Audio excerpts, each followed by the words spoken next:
بسم الله الرحمن الرحيم. السلام عليكم ورحمة الله وبركاته. اللهم صل وسلم وزد وبارك على سيدنا محمد وعلى آله وصحبه أجمعين.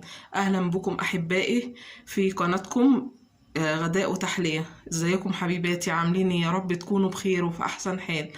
النهاردة بإذن الله هنعمل جولة بقى في المطبخ. معلش سامحوني ان انا ما عملتش معاكم روتين المطبخ.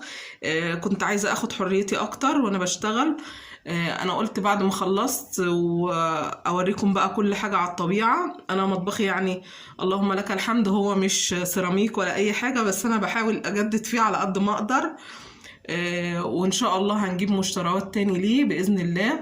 عايزاكم بقى تقولوا لي ايه رأيكم في مطبخه المتواضع ده، وهوريكم جولة فيه كده بالراحة خالص. في حاجات انا مجدداها فيه من السنة اللي فاتت، وفي حاجات عملتها معاكم دلوقتي. بصوا حبيباتي، ده طقم التوابل اللي احنا جبناه سوا. انا لسه باذن الله هعمل ليه قعدة ماشي. وهحطه، حطيت فيه السكر والشاي والبن زي ما قلت لكم. وده طقم الصواني، اللهم بارك ما شاء الله، غير لي المطبخ خالص وخلى شكل المطبخ حلو.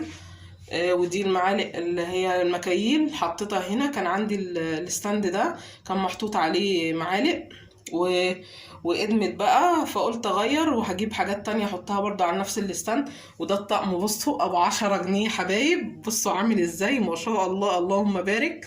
شكله حلو قوي قوي وهو محطوط على الستاند. المعالق اللي كانت فيه من ورا دي الستانلس ده كان طقمه عليه الحامل، بس كلها اتكسرت الايدين بتاعتها. فلما جبت الطقم ده قلت احط عليه، وان شاء الله باذن الله هجيب طقم التوزيع السيليكون ان شاء الله فيما بعد باذن الله. بصوا بقى طقم الحلل اللي احنا استعرضناه مع بعض اهو. ما لقيتش مكان تاني حطيته على التربو، ما لقيتش مكان تاني احطه بصراحة عليه، لان عندي المطبخ مشغول في حاجات كتير وانا مطبخي صغير اهو زي ما انتوا شايفين حبيباتي. الحاجات دي كلها انا مجدداها مع نفسي من السنة اللي فاتت، لان انا بقالي سنة عايزة افتح القناة بصراحة، بس ما كانش عندي الشجاعة. يعني اخواتي شجعوني في ان انا افتحه، لان انا بعرف اطبخ حلوة قوي وبعرف في الحلويات حلوة قوي. فشجعوني بصراحة ان انا افتح القناة. فقلت بقى اجدد في حاجات بسيطة قوي. مطبخي بسيط جدا يا حبايب زي ما انتوا شايفين كده. بصوا الستارة دي انا اللي عاملاها بايدي، والمشمع اللي محطوط ده المشمع اللي بيتلزق انا لازقاه، لان مطبخي مش سيراميك. فبحاول اجدد فيه كل الحاجات. التوابل دي السواني دي كلها لوحدها، ما فيش كان عليها توابل ولا حاجه، مشترياها لوحدها وانا اللي حاطه عليها كل الحاجات دي. حاطه اهي التوابل حبيباتي. ودي مسكات اللي بنمسك بيها الحاجه. بصوا اهي الستاره، كل العلاقات دي انا اللي عاملاها وحطها. بوتاجازي ده بقاله بالظبط 18 سنة، بس انا محافظة عليه اللهم لك الحمد والشكر. هو يعني مش قوي يعني، بس اللهم لك الحمد عجبني. وان شاء الله باذن الله قريب قوي هجيب بوتاجاز جديد بقى كبير عيون 5 عيون. بصوا حبيباتي، وده اللزق اللي قلت لكم عليه. بصوا خلى شكل الرخامة ما شاء الله اللهم بارك. بصوا حبايبي، وده بصوا حبايبي الرفوف دي انا كنت عاملاها من السنة اللي فاتت. جبتها ودقتها وعملتها بصوا حبايبي اهو. انا جبت ساعتها السدبتين دول وعملتهم بالشنيور، وعملت الرفوف دي. على فكرة الرفوف دي من الكرتون الجامد شوية. وجبت البرطمانات دي كلها انا اللي مغلفاها وعاملاها كأنها ديكور يعني. بصوا ماشي مع اللزق المحطوط على الحيطة، وحطيت فيها بقية التوابل كلها. بصوا دي البلاستيكات بقى اللي انا اشتريتها وعرضتها معاكم، نظمتها فوق كده مع الشفاشق والحاجة. يا رب يكون الإضاءة باينة. معلش أنا إضاءتي ضعيفة شوية، ربنا ييسر بإذن الله وأكبر إضاءتي شوية في المطبخ. وده طقم توابل عادي رفوف، وانا جايبه طقمة التوابل وحطها عليها اهو. بصوا حبيباتي، معلش بقى بعتذر من منظر، انا كنت يومها بضرب الخلاط واتدلقت حاجات في الحيطه، فبحاول اجدد على قد ما اقدر حبيباتي. بصوا، ودي القطاعه اللي انا جبتها معاكم. انا مستغليه بقى كل المكان ده عادي جدا. انا جايبه الرف العلاقات الاستانلس دي وحاطه فيها الحاجه اهو.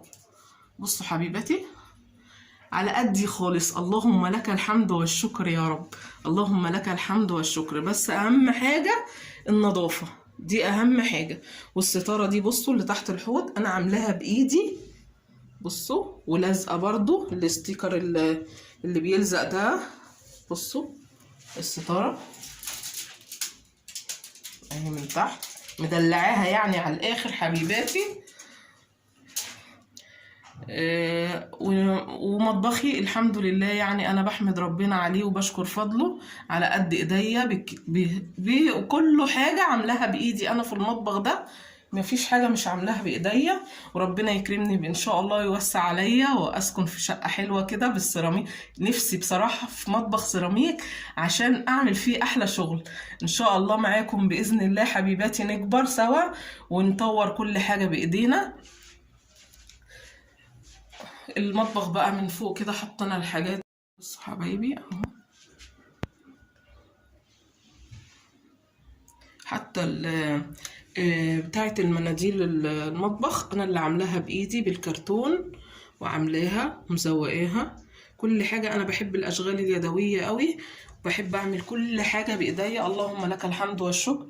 انا مش كان نفسي اعمل لكم جوله في شقتي كلها، بس انا بصراحه مش حابه، لاني عايزه، او انا قلت اعمل لكم جوله في مطبخي بس، لان شغلي هيبقى في محتوى المطبخ بس.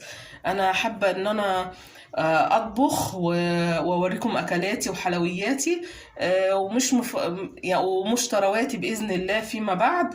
لكن مش حابه روتينات البيت قوي، مش متشجعه عليها. لو عايزيني اعمل كده حبيباتي واصور لكم الروتينات بتاعه البيت، يا ريت تقولوا لي في التعليقات اذا كنتوا حابين حاجه زي كده. لكن انا بصراحه يعني اندماجي في الاكل والحلويات والحاجات دي كلها. ده مطبخي المتواضع حبيباتي. ولو عجبكم يا ريت تقولوا لي في تعليقاتكم، وتشرفوني باذن الله. اللايك ما تنسوش، اللايك حبيباتي، اللايك باذن الله. واللي ما اشتركش في القناه يا ريت يشترك، واللي اول مره يشوفني برضو يشترك. وما تنسوش اللايك حبيباتي، اللايك حبيباتي، جزاكم الله خيرا. ده بيرفع محتوى الفيديو وبيخليه يتشاف اكتر. واتمنى ان الجولة في مطبخي تكون عجبتكم حبيباتي. والسلام عليكم ورحمة الله وبركاته.